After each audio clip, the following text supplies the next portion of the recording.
Muito bem, boa noite a todos. Vamos dar sequência à nossa explicação sintética dos textos de Emmanuel sobre o Evangelho de Jesus.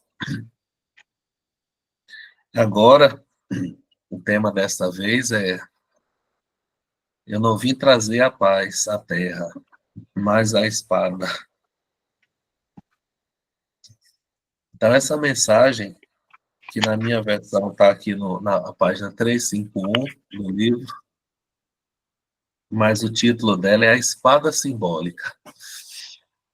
Uma mensagem que está na coleção Fonte Viva. Especialmente está naquele livro Caminho, Verdade e Vida. Não cuideis que vim trazer a paz à terra. Não vim trazer paz, mas espada. Então, é um dos textos que perturbam muita gente que se prende na interpretação literal do tema. Claro que Jesus não veio trazer guerra nem confusão, porque a sua palavra é simbólica, tá? Então, Emmanuel começa falando sobre o nosso conceito de paz no mundo. A paz no mundo seria a paz da ociosidade. Ou seja, se você não precisar fazer nada, tiver servidores, puder ficar de boa, na imobilidade, numa rede, é assim que o mundo entende o que é a paz, Ivana e Tereza. Não fazer nada. No entanto, Deus o quê? Jesus não endossa esse tipo de paz. Ele não endossa nem na sua palavra, nem no seu exemplo. Quando ele fala da espada simbólica, ele fala da batalha, porque usa as imagens de soldado, guerra, de luta, Silvinha. Né? Então, a batalha é interior. O campo da batalha é o campo interno do indivíduo, onde ele fala que se trava uma luta regeneradora. Tá? O que precisa regenerar aquilo que ainda não está adequado. Tá? Porque a humanidade ainda dorme. Ela está num estado de consciência de sono. São pessoas fisiológicas. Né? Então, na classificação do despertar da consciência, a consciência de sono é a pessoa fisiológica. Joana de Ângeles, inclusive, adotou esse. O indivíduo está preso ao instinto, reprodução, alimentação, até que há o despertar da consciência. E aí a pessoa se preocupa com questões existenciais, com o futuro, com a felicidade e com a filosofia de vida, de onde vim, para onde vou. Então, o despertar, ele se dá desde quando Jesus veio e nos colocou impulsos renovadores. Também os seus emissários, todos nós, todos os séculos, recebem impulsos renovadores. Mas, apesar de 20 séculos de impulsos renovadores, ele diz assim: ai daqueles que dormem, alheios ao processo santificante. Na nossa posição espiritual é de uma certa paralisia, é de uma certa resistência, boicote, sabotagem, em relação às mudanças que a gente precisa realizar.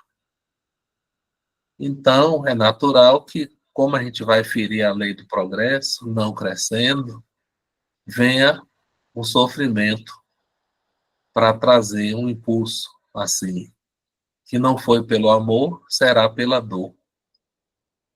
tá?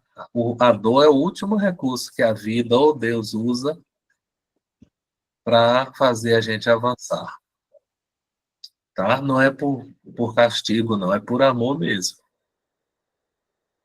tá? É por amor. Então, a espada do cristão é usada numa guerra contra o mal principalmente dentro de si mesmo, seus defeitos, suas paixões, pecados, imperfeições, e também o mal no mundo, claro, o mal no mundo. E Jesus representa a fonte de paz nossa, do cristão. Então, a sintonia, o contato com o Mestre Jesus representa para nós. E o exemplo que ele dá é um testemunho pelo sacrifício.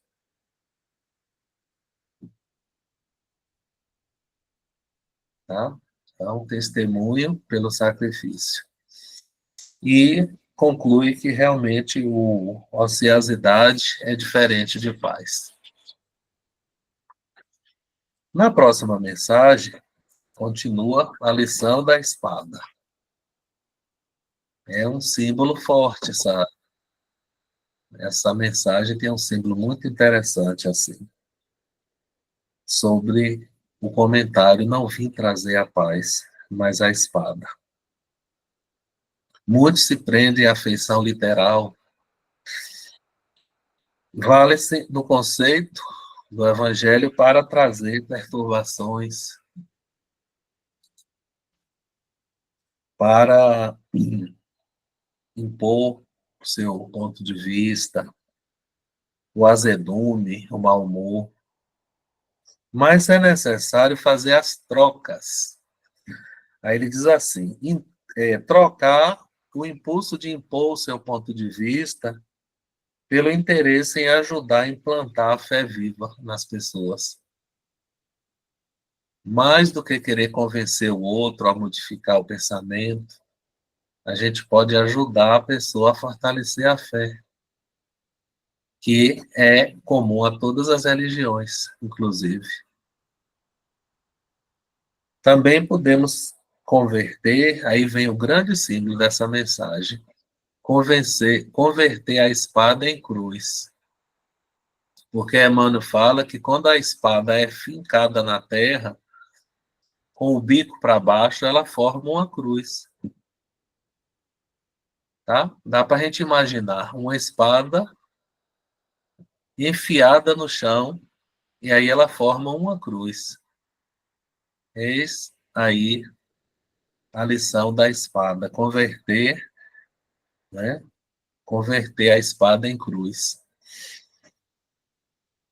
E essa cruz significa o testemunho do sacrifício pelo bem. Testemunho de sacrifício pelo bem. TSB, Ivana. Testemunho de sacrifício pelo bem.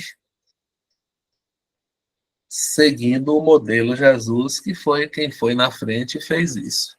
Tá?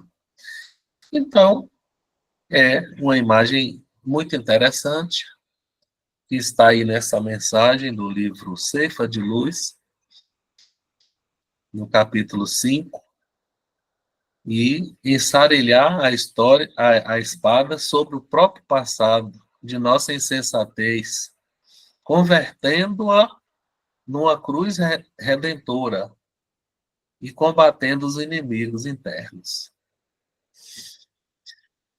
Boa noite quem está chegando, Érica. Boa noite a todos. Então, vamos para a terceira mensagem, e agora ela vai focar a paz. Tá? Essa mensagem fala sobre os obreiros da paz, ou doadores de paz. P é igual a L mais S. É a fórmula dessa mensagem, viu, Silvinha? P é igual a L mais S. Daqui a pouco eu vou dizer o que é isso. Vou dizer logo o P, o que é paz. O que significa a paz? É uma soma de L mais S, tá? Então, ele começa caracterizando os obreiros da paz. São aqueles que falam em concórdia, Escrevem estimulando a serenidade, pregam entendimento, convidam à harmonia, trabalham pelo equilíbrio. São os pacificadores.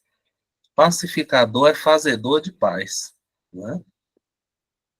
Então, bem-aventurados os pacificadores, aqueles que procuram promover a paz, tá? Entre tantos conflitos e antagonismos e divergências nos grupos, na família, né? Então, aqueles que se dedicam ao bem entre as criaturas, aqueles que suportam fardos pesados para aliviar a carga de terceiros, aqueles que procuram esquecer de si mesmo para que outros se façam favorecidos ou destacados, ele vai citando, né?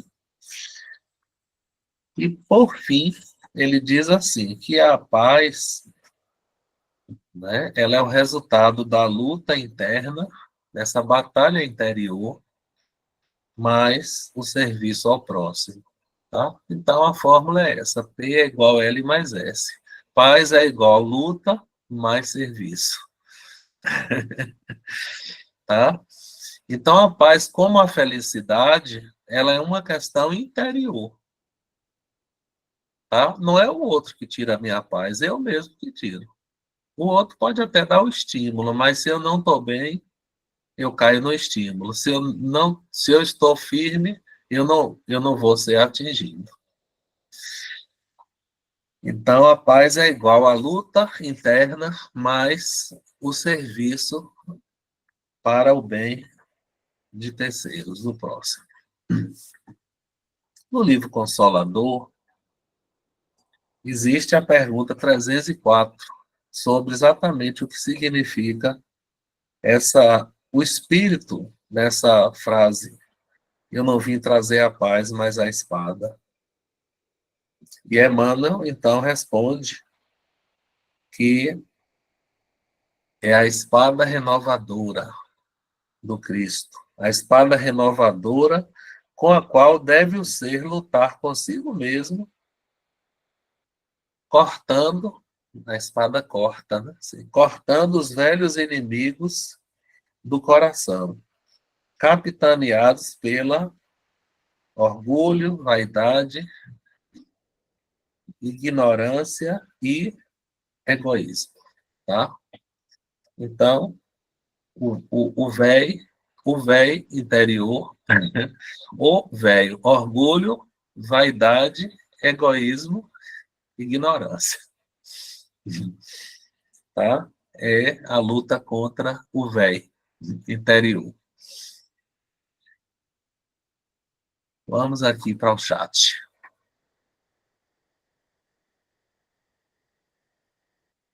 Gratidão a todos, bem-vindos. Pois é, a música, não é, Érica? A paz do mundo começa em mim. Parece que é Nando Cordel, se eu não me engano, viu? Começa em mim, tá? A paz é uma questão interior. A felicidade também é tudo interior, não depende de nada fora. O reino de Deus não vem com aparência exterior, disse Jesus. E aí ele traz mais uma mensagem, Teresa, Ivana e Silvinha. Ele traz mais uma mensagem chamando a guerra cristã. Aqui ele assume por completo a imagem da guerra cristã. Tá? Ele diz assim: todos que abraçam os princípios cristãos se convertem no soldado. E aí, o campo de batalha é o campo interior, é a vida emocional do inconsciente, é a parte interna. Campo de batalha. Todos se alistam, não é? Para o serviço militar, todos se alistam para a atividade. Não é para a comodidade, é para o trabalho. o servir. As armas. Quais são as armas? Ele fala, as armas são o amor, a compreensão, a piedade e o auxílio incessante. Então ele vai e faz um alerta, olha, não pense que não haverá inimigos, tá? Não é boa essa notícia, mas ele diz aqui, sim, estamos todos numa luta áspera dentro do coração, informados de que não é possível movimentar no trabalho fraterno sem inimigos, tá? Os inimigos estão internos, né? Precisamos expulsar os velhos sentimentos delituosos que se aninham em nossa alma, sob a capa respeitável da dignidade, tá? Então nós somos como um abacate. A gente tem uma capa brilhante por fora e por dentro a gente tem ali uma polpa. Às vezes está uma parte podre, né? Mas graças a Deus a gente tem um caroço também, que é a parte mais saudável, assim, onde a gente é filho de Deus. Então a gente precisa abandonar essas aparências do brilho, o verniz do, da casca do abacate, fazer o mergulho, transformar a polpa verde em adubo para coisas boas, para nascer uma nova planta e brilhar a nossa luz, ou seja, o nosso eu caroço, tá? O nosso eu caroço de abacate é o nosso eu real, o verdadeiro ser, ou o reino de Deus, deixar brilhar isso aí. Aos pouquinhos a gente vai evoluindo. Alguns são abacates que caíram da árvore, viu? E racharam. Então já sai ali um pedacinho de caroço ali, já dá para ver, né? Então nós somos abacates rachados, viu, Silvinha? Uma parte é eu inferior, outra parte eu superior, não é esse mix de sombra e luz. E aí, a estratégia da guerra qual é? Para concluir, viu? A estratégia da guerra é eleger a humildade perante o orgulho, o silêncio diante do mal, o serviço, o testemunho, tá? A gente pode até ampliar o SOT, tá? O SOT com 2 S e 3 T's. O que é o SOT? Silêncio, serenidade, oração, aí vem os 3 T, testemunho, trabalho, tolerância. E H é a humildade. Sempre terminando com essas estratégias. Bom, os inimigos serão sempre as comodidades do eu e a cristalização no egoísmo. Encerrando, então, esse versículo, a gente parte para um terceiro, para um próximo versículo, e diz assim: Porque eu vim pôr em disenção o homem contra seu pai, a filha contra a sua mãe e a nora contra a sua sogra.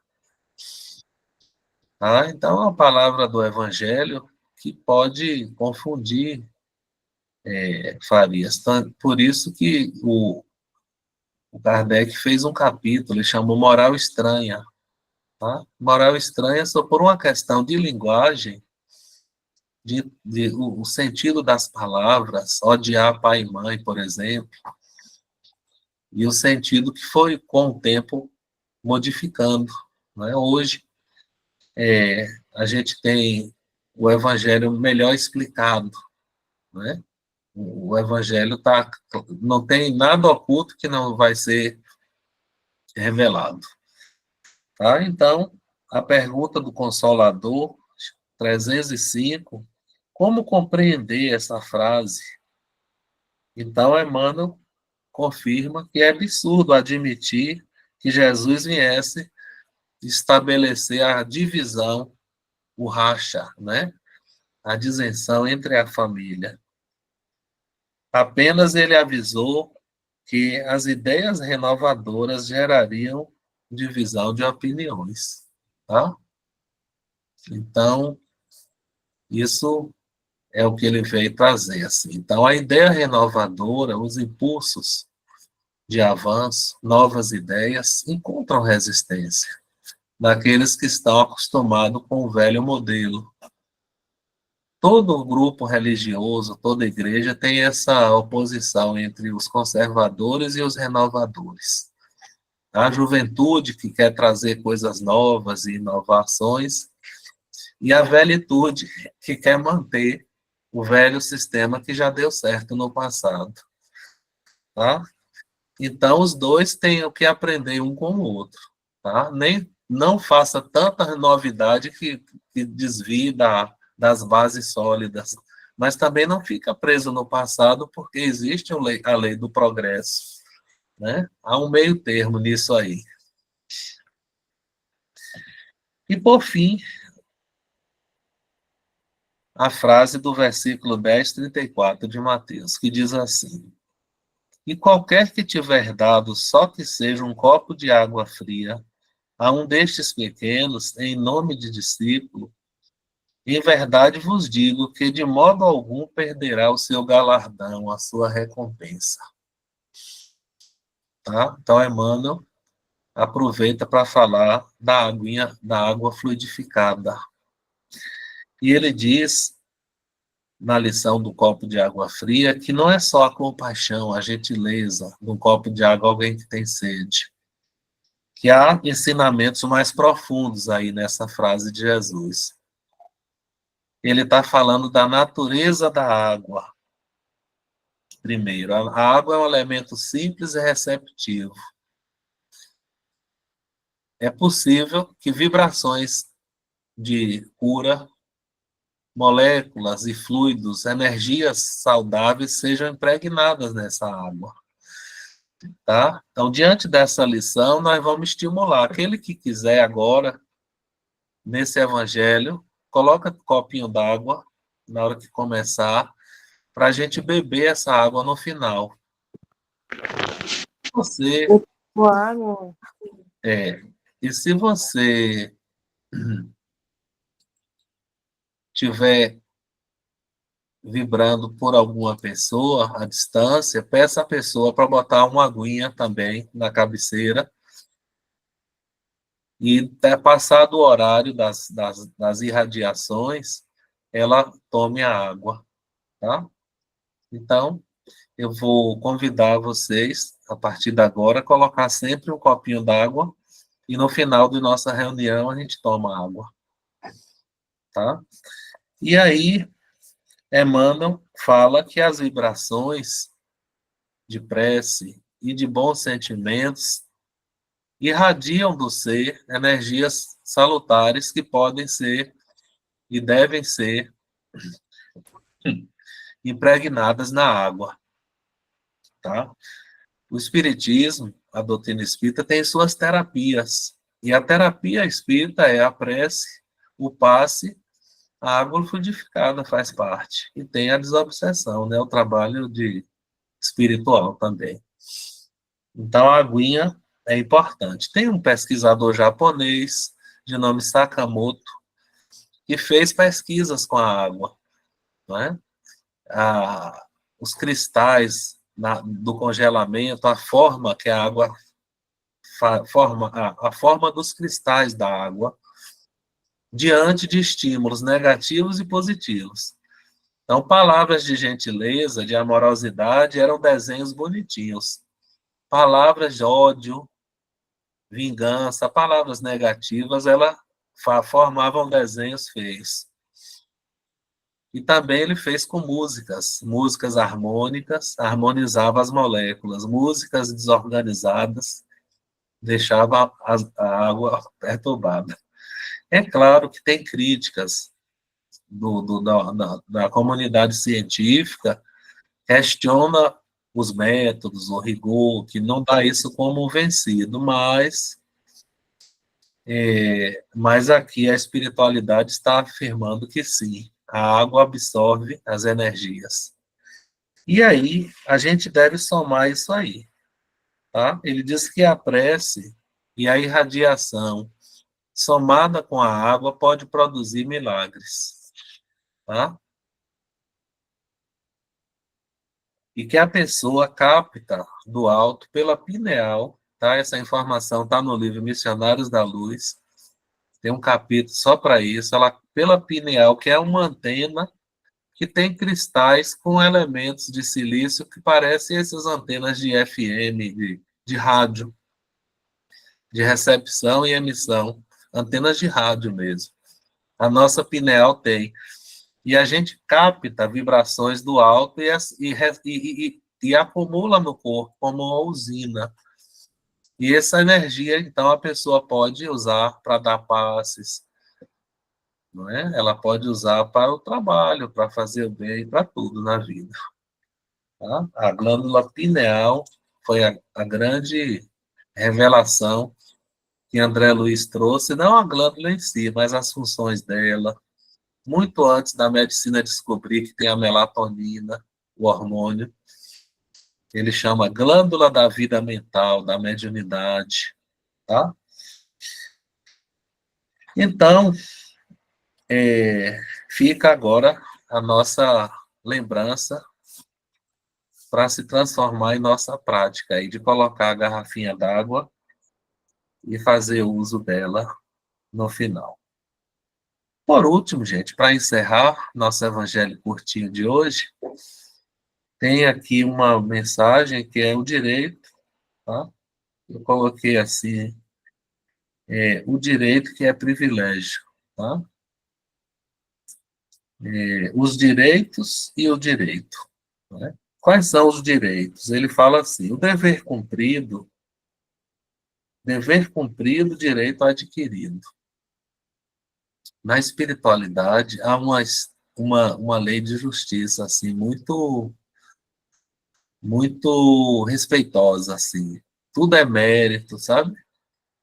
A gente vê, assim, uma mãe querendo levar um filho para um grupo socorrista. Os benfeitores levam uma vez.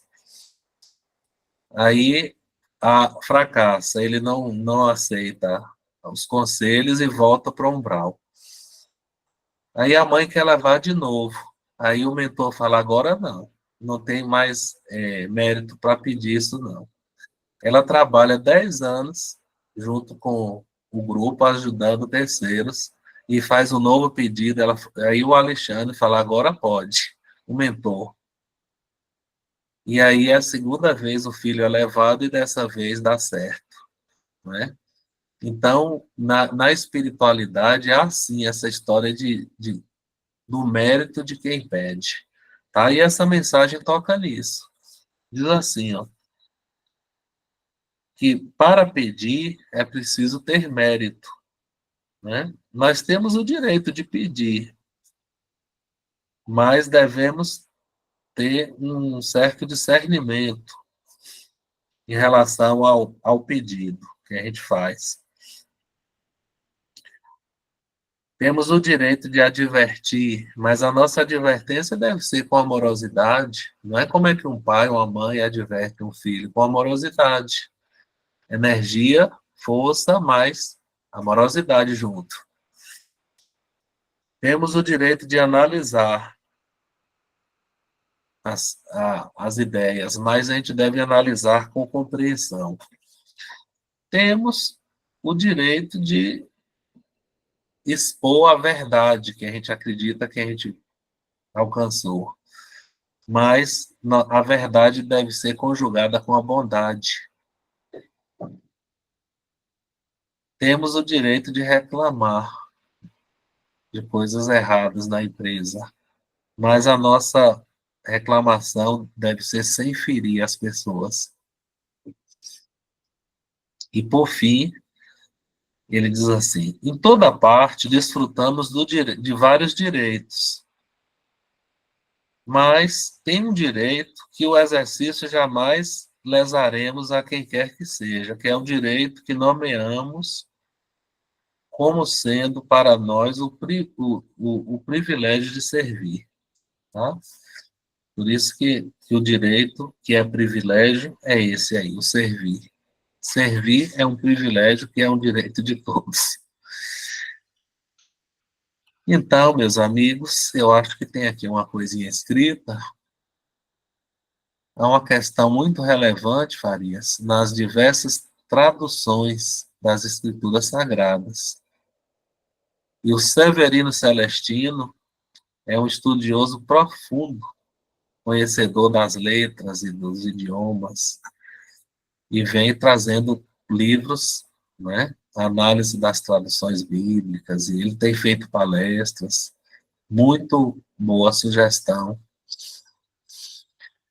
Então, gente, vamos usar a nossa aguinha fluidificada, vamos ensarilhar a nossa espada para continuar nessa batalha interior, tá? Mas não só na batalha interior, mas dando uma contribuição para o bem do próximo, no serviço. Essa, essas são as ideias do Evangelho de hoje. Eu agradeço pela atenção de vocês, desejo boa noite e até a próxima vez. Gratidão nossa. Boa noite. Boa noite, Fábio. Boa noite, grupo. Boa noite, Fábio. Boa noite a todos. Boa noite para todos vocês e uma boa semana. Boa noite a todos. Boa noite a todos. Boa noite, Fábio. Boa noite, gente. Boa noite.